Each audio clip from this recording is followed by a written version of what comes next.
What's up, guys? Welcome back to the Morning Brew podcast. I'm your host, Kayla, and I'm interviewing creatives every other week to bring you authentic conversations behind their art. Before we get started, make sure you're following the Morning Brew podcast on Spotify, Apple Podcasts, YouTube, and Instagram so you don't miss any of the exciting uploads that are coming very soon this spring. This week, I am so excited to be joined by one of my good friends, Elissa. She brought us Wave Station, she brought us Mock Lobster, and we are finally getting together to talk about her own project, Daisy Chain. I can't wait for you guys to hear it, and there's also a special performance of one of her songs in this episode. So, without further ado, meet Elissa. Hi, Elissa. I'm so Hi. excited to hang out with you. For those who don't know, you are responsible for sending me Mock Lobster and Wave Station, which is awesome. Yes. And I'm so excited that today we get to talk about you and your project. So let's start with talking about you. How did you get into music? Tell me a little bit more about that. Yeah, I've been playing and singing music for so long. I am a musical theater girly through and through. I studied musical theater academically, which was a choice, but you couldn't talk me out of it at the age of 18. And I've always been doing cover projects, mostly. I played banjo in a Americana project when I first moved to Austin, but lately, it's been a lot of other people's songs, and it just got to the point where I was just itching to say what I wanted to say, and I'm super excited. I've been working on this project for a minute. I'm excited too. I love hearing about, especially like people's first projects. They're always telling me how long it takes, and it makes me excited because I'm like, well, look, it's finally happening. That's really cool. Yeah. Yeah, so you've been performing with a few bands here in town. Tell me about how you fully decided to go for this solo project. Oh my gosh, I kind of feel like I've been sitting on the sidelines for too long. The people I've worked with are just so incredible and so inspiring. And I was finally just like, well, Elissa, you can do it. Like, why are you waiting? I took piano in undergrad, but was so rusty. So I started with taking like piano classes from the beginning, like Hall of the Mountain King kind of stuff, and like remembering how it all works. And that gave me a lot more confidence to do it because the musical knowledge was in my head. It was super latent, but I had just been singing 90s covers for so long that I was like, that's all I can do, which is not true. But No, you got a whole wheelhouse. yeah, I'm trying. Yeah, so how long have you been working on this? The project's evolved a lot. I started doing a 80s synth project with Brandon Wave Station, and it was kind of funny because he sort of alluded to it in his interview with you about how he was just eager to try out as many different sounds as possible. And we were really playing with that fun, bright, synthy sound. But I was realizing as I was writing that the things I wanted to say did not fit that sound at all. And it took me a minute to kind of find the vehicle for it. And I just became obsessed with this artist that I peripherally knew, but for some reason just kind of like came back into the forefront. Her name is Poe. She hasn't released a record since 2005. Oh, wow. And yeah, I'm just going to go on a deep dive around Poe. Honestly, I knew that this was going to happen. Okay. She got in this weird record label dispute and couldn't release music after 2005. So she has two records that are brilliant and dark, macabre, but also like edgy and tongue-in-cheek and kind of sexy. And I just became obsessed with it. And I was just trying to chase that sound and chase that vision with my own bent to it. And that took probably about a year and a half. It took a minute. I believe that. And are you playing all the instruments in the tracks as well? I play keys and sing, and I'm working with an amazing producer, Sarah Dossi, who's helping with all that instrumentation and the sampling and things. She's phenomenal. That's so cool. And at the time of this episode being released, you will have just released your single Reverberating, which you are going to send me a performance of, and I'm Yeah. super excited. So I'm gonna insert the performance after this. So do you want to give a little like intro to the song and like what it's about? Yeah, so this song has something I have rewritten so many times. It was very cathartic for me, and it came after writing a bunch of the other songs on the EP. Um, a lot of the songs I'm writing about are ways that I'm kind of like healing through stuff that's happened to me and reclaiming and changing the narrative so that I'm not the victim, but I'm the hero of the story and like moving through it. Right? Yes. And it was a weird realization that I had that these things are patterns. These are things that people have learned. They're things I've learned from family members, not like that they've harmed me or anything, but like generational trauma is real and the way that you handle it is passed down. And I was thinking about how much better and how much more suited I would be for the things that have happened in my life if I had real honest conversations with people about it, because it's a lot of these things are so taboo, mental health, whatever, you know? And it's like if we were just looking at each other, eye contact, and saying, hey, this is not crazy. You're not insane. Let's talk about this together. Like how much better off we all would be for that. And I play with a little bit of like ghost metaphors in it because one of my favorite, I'm just a kind of a witchy person. And I feel it. Yeah. When I was a kid, my brother and I were seeing a lot of weird ghost things in this house. My parents never saw it and never really believed us. So playing with that and playing how it's this kind of like unspoken thing that we aren't really seeing eye to eye on. I'm really happy with the way it turned out. That's crazy. My brother and I also have like a little ghost story from our Oh my God, tell me. We used to play on this hill behind our house that we weren't supposed to play on, but we were anyways. And at one point, my brother's like, I see a ghost dog and it's like following us. And I'm like, that's crazy. We run back to the house. In our driveway, it's cement. There's paw prints in there. And we're like, this is concrete.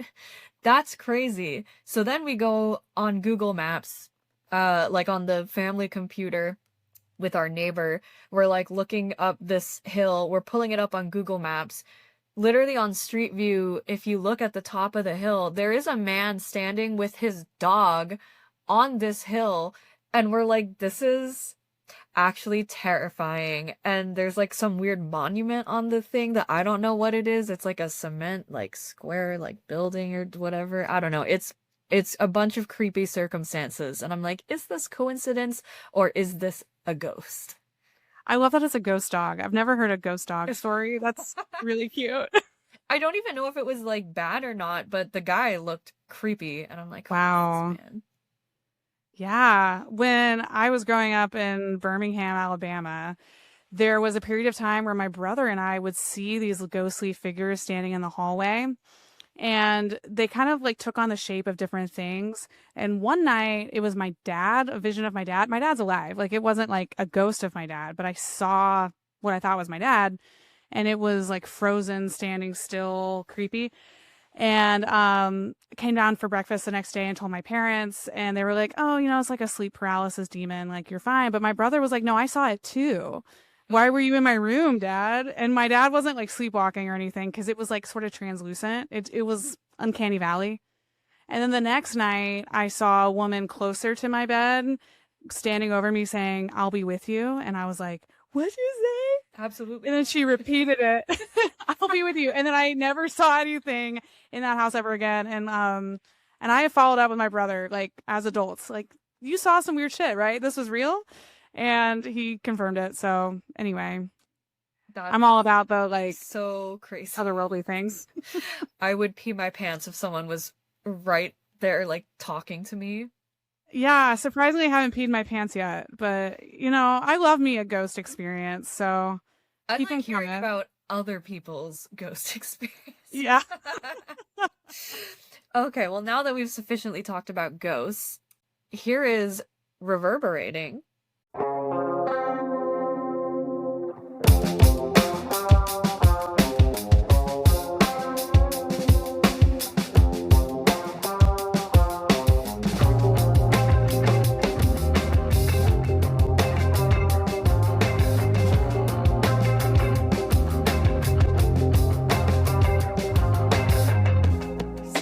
Stand in the hallway,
you just listened to Elissa's single Reverberating, but the video performance is also available on the Morning Brew Podcast YouTube page.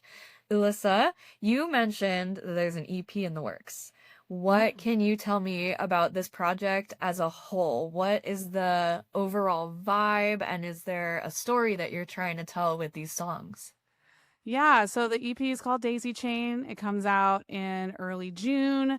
And I would say an overall theme for me is about self-discovery and moving through some darker shit and reclaiming it. Um, I'm really excited about the sound. It took me a while to kind of find the angle for it, because it's really anchored in 90s trip hop, which has a lot of like record scratches, like very kind of dated sounds, which I love, but I was trying to find a way to bridge that and make it feel rooted in 2025. And I think Sarah Dossie, the producer, really helped lighten that and bring it forward. So it's a cool blend of like trip hop rhythms and a little bit of jazz, a little bit of rock, got a whole little smorgasbord in there. But that's fun. We like some original sound, but also some like nostalgic sound. So I'm a fan. I enjoy it. So Yeah. I'm always curious, and I think I asked this to like almost everybody because I like to know because I'm nosy. Why did you title the EP Daisy Chain? I feel like that song is kind of a nice establishing shot for the EP. So it's like if you're looking at it cinematically, it's like this sort of sets the stage for what I'm talking about. Daisy Chain talks a lot about breaking cycles and like feeling kind of stuck with where you are. And then the rest of it sort of explores different facets of that. Like I was feeling stuck in this emotion or in this incident or something like that. And then it kind of comes to this brighter, sort of poppy, synthier song at the end called Just Might, which I'm releasing in June. So it kind of takes you through this little arc of healing for me.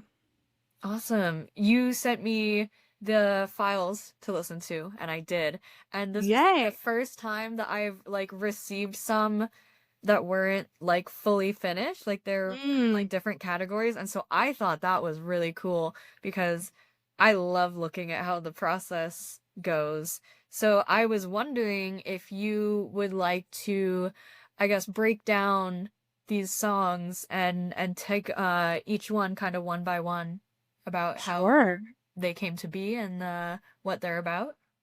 Yeah, I think my favorite song on the EP is called Cement.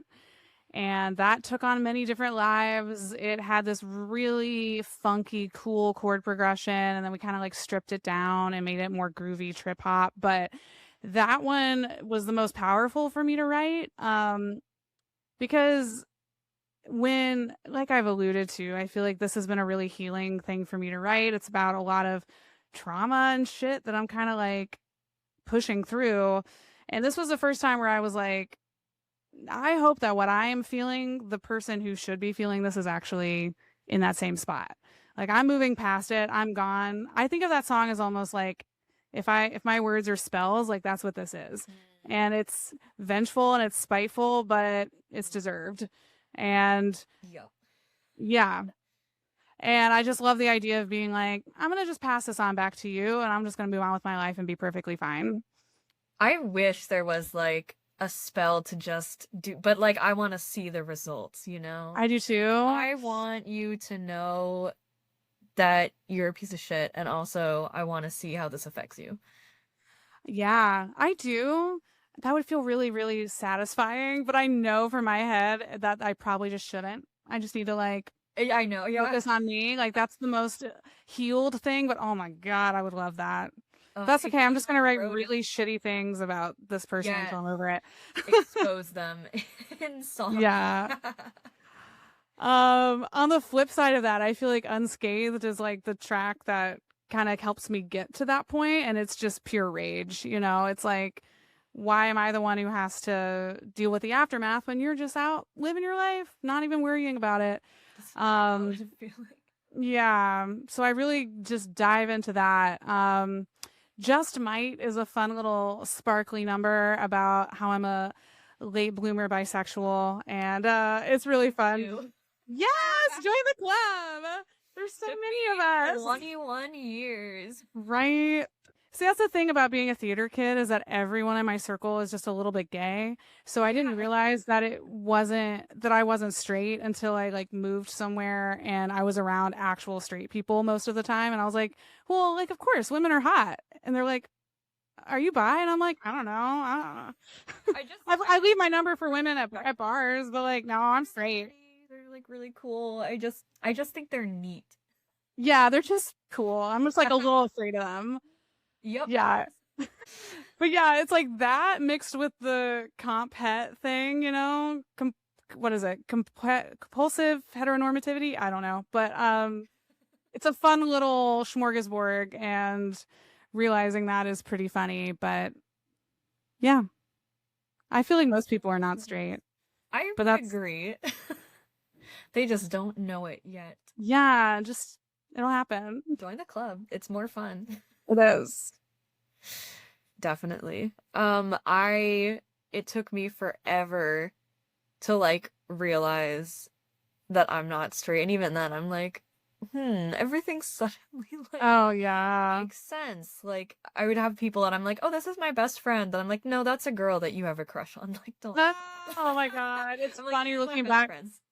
It's funny looking back on your life through the lens of, oh yeah, I was queer. We weren't upset with each other. That was like a breakup in the fourth grade. We were very emotional about it.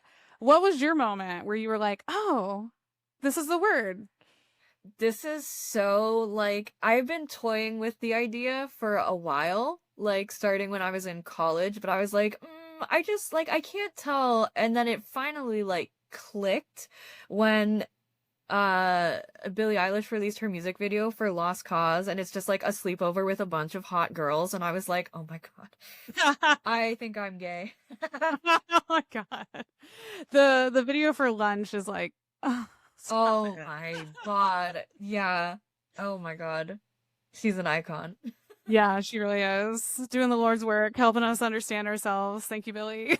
What's funny too is that the fear, like you mentioned, like, oh, I'm scared of women. Like the fear I feel for women is so different from the fear that I feel with men. Like, do you Yep. also have that? Yeah, I mean, with men, it's like, I'm afraid you're gonna hurt me. And with I'm women, literally it's scared like, for my life. yeah, with women, it's like, oh my God, what if she just doesn't think, what if I said something stupid? Like she's so hot. Like she probably doesn't want to like talk to me. Yeah, that's funny. Very different fears. Yeah, it's funny that that's like kind of universally relatable. Yeah. We just need a matriarchy. It'll be better. Yeah, can't remember. Did we hit all the songs or were there more? Did we talk Those about are the Daisy main Chain? ones. Yeah, I did. I talked about Daisy Chain.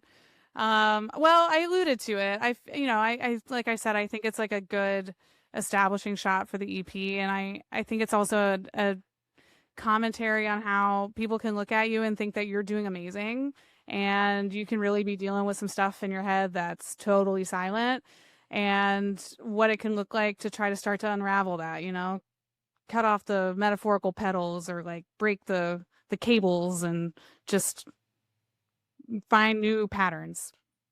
That's great. I really enjoy the kind of like healing mental health aspect that you're talking about. Like, I think so many more people need to just be like comfortable with it, but also like accepting of the fact that other people are gonna go through stuff in their own way.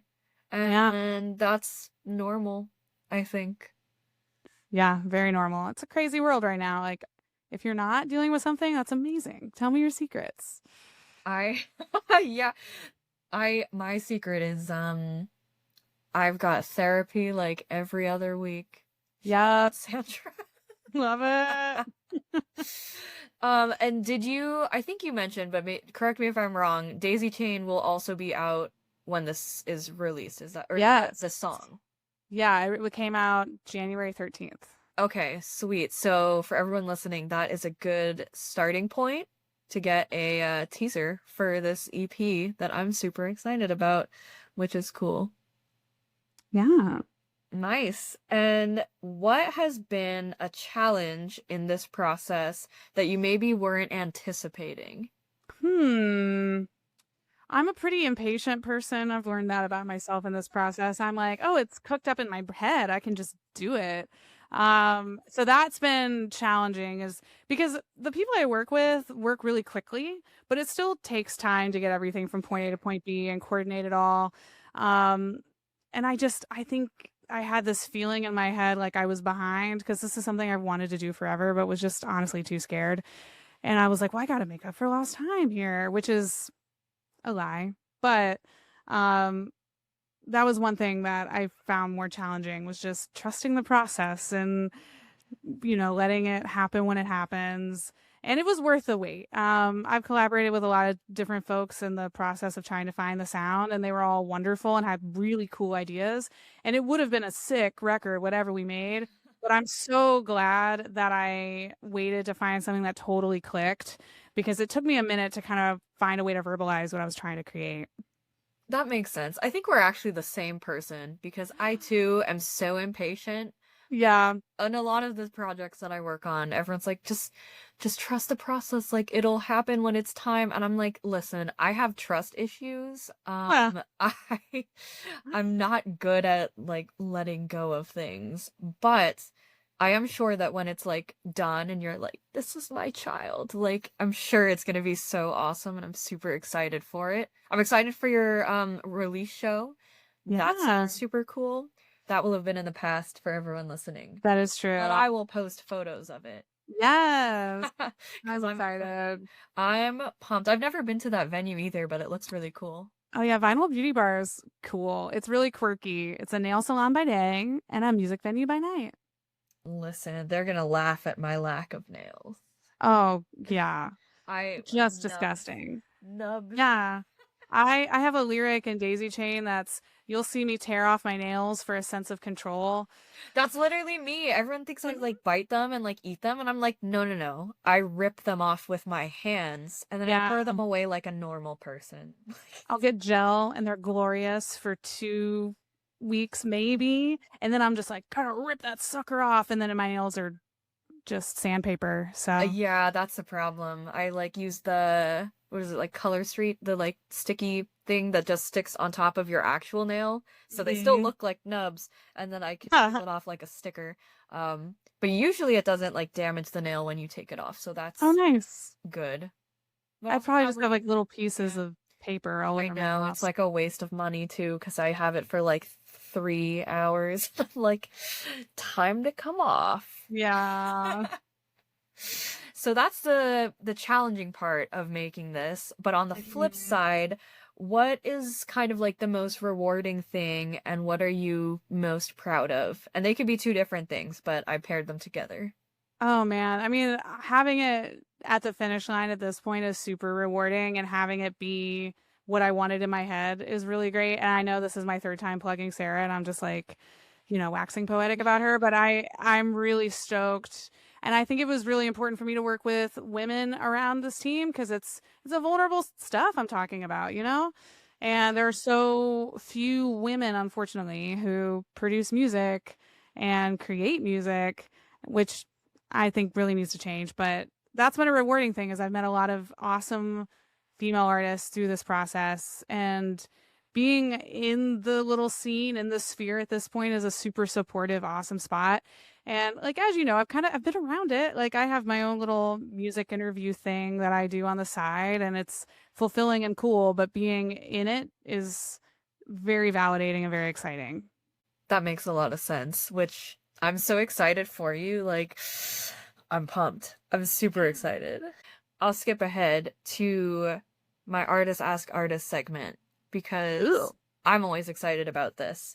So, my last guest was a band based in LA, and they're called Kid Again, and they want to know if your EP were a vegetable, which vegetable would it be and why?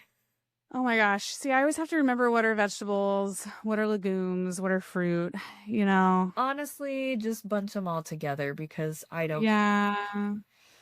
I really want it to be an avocado, but I don't think that's a vegetable. I think it might be a fruit or I feel like something. I wouldn't even classify it as a fruit either. I feel like it's in some weird in between space. Yeah. onions are good because they're versatile. You can caramelize them, you can grill them. They're divisive, True. I will say. True. Onions are divisive. I love onions. I don't expect everyone to love my music, but like, it's pretty tasty. There's some pretty tasty shit in there. You can cook You them know? in a different way. Yeah, It's appealing to you. it's true. You don't have to have raw onions on everything, but like a good I would die. fried onion, right? Yeah, nobody really is a big fan of that. I could. I'm a crazy person, but caramelized onions, they get a little sweet. They're a little bit of a bite. I would say my EP is a caramelized onion. That's fair. I like the caramelized onions that the like hot dog guys outside venues. Oh my God. I'm like, It's "You- genius. how dare you?" It's the Set smartest this up. thing. I was on East. Starving. I hope they make bank. I saw somebody set up outside Hotel Vegas over the weekend, and I had never seen a little hot dog vendor there, and I was just like, Queen, go off. I hope you make $1 million. It smells so good. I feel like they're at every venue like that I've been to since I was a kid. Oh, nice. And I don't know if I've ever been brave enough to try one, but I've watched a friend try one, and therefore I'm like, okay, if we both try one, I'll trust it. But Yeah. by myself, I'm like a little bit sus. I'd have to be pretty drunk, I think. That's the vibe. Drunk, after concert, tired, and desperate. It always smells amazing, though. Oh yeah, it smells lovely. I'm just like, can I trust the meat that you have in this cart? Yeah. That's my reservation. It's fair. So now you can ask a question for my next two guests, and I will tell you they are not musicians, they're actually wrestlers. Okay, badass. All right. Well, I don't know much about wrestling. Me either. But I would like to know the story of creating their wrestling persona. That might be something you ask them, but I always find that really cool and interesting. Like, are you creating a persona that's sort of like you but amplified, or like complete opposite of you? And if it's the complete opposite, why? That's a good point. I'm so Yeah. excited to listen to the next episode. Give me their backstory. Tell them, Yes. like what is it? Those like character design sheets with like their personality and like what they're good at and what they're bad. Like, tell me all of it. I want the Give me a lore. sketch. Is there any give me tea between the characters? Do any of them like what is the most surprising tea? Okay, I will definitely ask them that, and then I'll let you know what the lore is, because I'm pretty excited. Actually, these are the wrestlers that were in Mickey's music video. Oh, amazing. So extra lore. Yeah, I saw that you were in her video. That whole process looked so fun. It was super interesting and also fun, and I was like, man, I need to be in the entertainment industry. I mean, you are. I mean, that's what this is, right? Yeah, but I don't get paid for this. Well, it's only a matter of time. One day. One day. Yeah. Come on. Do we have any sponsors? Anybody want to sponsor the Morning Brew Sponsor me? podcast with Kayla? Please? I'll take anything. Money, please. Okay, and then lastly, shameless self promo. I love leaving space for my artists to live anything that they want to plug. Yeah. Okay. Awesome. So I am promoting my EP, Daisy Chain, which officially comes out June 1st. I'm doing another podcast taping with a full live set over at Black Box Music Academy on June 1st. And before that, you can see us at March 26th at Crowbar. Ooh, okay, let's go. How exciting. Well, thanks so much for joining. I couldn't think of the other question that I was thinking. You know what? It wasn't meant to be. Or maybe you'll wake up in the middle of the night and then DM me and be like, this was it. I'll wake up and there'll be like a shadow person that's like, this was the question. Yeah, leaning over your bed, reminding you they're never going to leave you. Yeah. I'll cry and I'll text you. I'll be like, Elissa, I peed my pants. But here's the question. It's a good life experience to have. And now you always have a story for parties. So when that happens, Totally. All right. Well, I'll see you at your release show And until Yeah. then, have a happy holidays, and thanks so much for joining. Yeah. Thanks, Kayla. See ya. That's all for today's episode, guys. Thank you so much for listening. I'm going to be linking all of Elissa's socials in the description below. Be sure to check out her EP Daisy Chain when it comes out in June, and check out the singles that are already out. Once again, make sure you're following the Morning Brew podcast on Instagram, YouTube, Apple Podcasts, and Spotify so you don't miss any of the uploads coming up. This spring, I have some really cool guests that I'm excited to bring to you, including the return of a fan favorite guest on the show. So, make sure you're following so you don't miss any of that. Be sure to tune in next time because I am coming to you live from within the wrestling ring. I am bringing to you wrestlers Brett and Dylan from AAPW so that they could talk to me about the entire world of wrestling and about what it was like to be filming for Mickey and the Doom's music video H2Ho.